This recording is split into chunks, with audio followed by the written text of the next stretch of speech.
Hello inhabitants of this universe, this is Isaac here and welcome back to Isaac Reviews 2023. What is there for me to say about a movie like Spider-Man Into the Spider-Verse? A movie that's received universal acclaim from critics, audiences, and the general public, proving that animation isn't just a genre exclusively tailored for children, but rather a legitimate art form that can be respected and admired.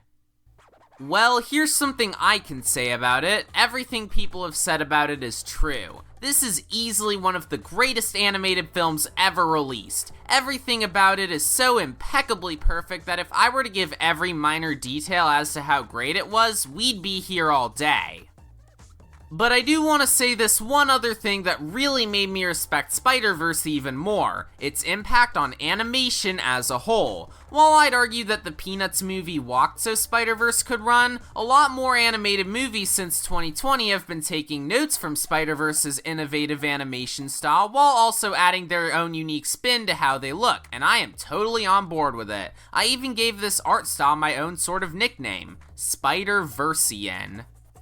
I mean, Paramount and Nickelodeon seem to have been having a field day with Spider-Versian animation, but plenty of other studios have also been throwing their hats into the ring thanks to this movie, such as DreamWorks and Netflix. Hell, even risk-averse Disney have decided to throw their hands up in exasperation and make their own Spider-Versian movie with Wish. And I'm just like, took you long enough, Disney, but nice to see you can make it anyway. So now that we're familiar with the incredible legacy Into the Spider-Verse has left behind, let's talk about the first of two sequels that just came out, Spider-Man Across the Spider-Verse. First off, it's been 4 years since Sony Animation released something theatrically, so it's nice to see them back on the big screen after the pandemic. But other than that, while I was extremely excited to see this, I was also wondering how it was going to be able to live up to its practically perfect predecessor. But after watching it, wow. Just wow. This movie is something else, let me tell ya. Taking place about a year after the events of the first film, Miles Morales is serving as his universe's one and only Spider-Man, despite having to balance that out with his struggling relationship with his parents. However, one day he reunites with his old friend Gwen Stacy, who he goes on a journey with across the multiverse to meet a ton of other Spider people tasked with protecting its existence.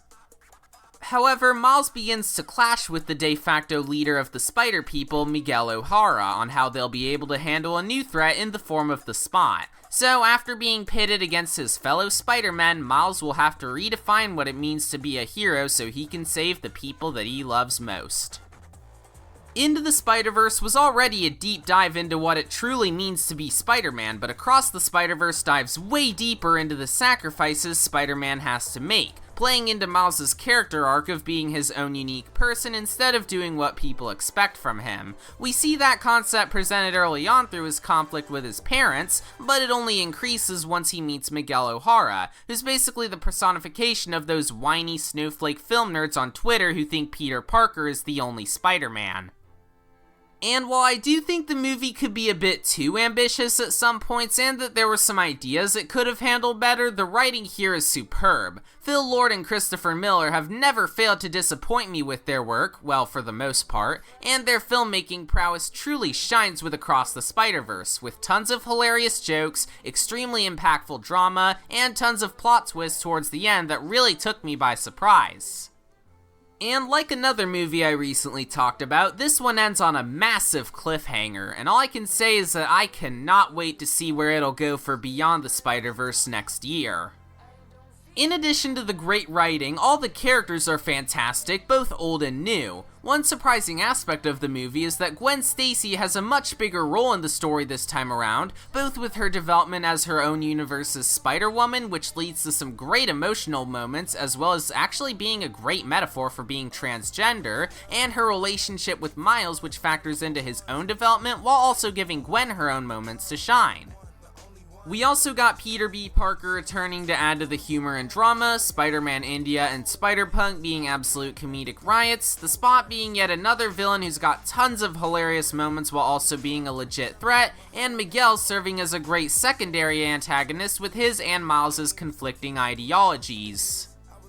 And along with all of them, there are a ton of other Spider-Man cameos that surprisingly don't come off as distracting or like nostalgia bait, but rather serve for some nice background gags and references that really makes it feel like the people behind this movie really do love the Spider-Man comics. Well, I've gotten this far into the video, so let's talk about the animation. Of course, Into the Spider-Verse had some truly groundbreaking animation with its incredible blending of 2D and 3D, which also managed to pave the way for other movies to take inspiration from its animation, such as Sponge on the Run, Intergalactic, and Puss in Boots: The Last Wish. With that said, somehow Across the Spider-Verse topped its predecessor in terms of its animation. Of course, there's way more unique animation styles present here with all the different spider people, but beyond that, it's still a huge step up. The colors are beautiful, the cinematography is gorgeous, the character animation retains its predecessor's perfect blending of 2D and 3D, and the action scenes are some of the best I've seen in a long time. Like, there's a crap ton of action in this movie, and seeing it on the big screen was an absolute delight, especially for someone with ADHD as bad as mine. Anyways, in conclusion, Spider-Man Across the Spider-Verse, like its predecessor, is not only one of the best superhero movies I've ever seen, but one of the best animated movies I've ever seen as well. Everything about it, such as the stellar character development, top-notch animation and action, consistently great humor, powerful drama, shocking plot twists, and enjoyable cameos make this an easy contender for my favorite movie of 2023. I'm sure there'll be plenty of other great stuff in store for me this year, but I have a feeling this is not going to be dethroned anytime soon. If you love animation, Spider-Man, or superhero movies in general, please go watch this movie. It deserves every single bit of critical praise that it's received, and if Beyond the Spider-Verse is on the same level of quality once it comes out in 9 months' time, we might just have one of the greatest trilogies of all time up there with the original Star Wars films, The Lord of the Rings, and The Godfather. 10 out of 10, animation is cinema.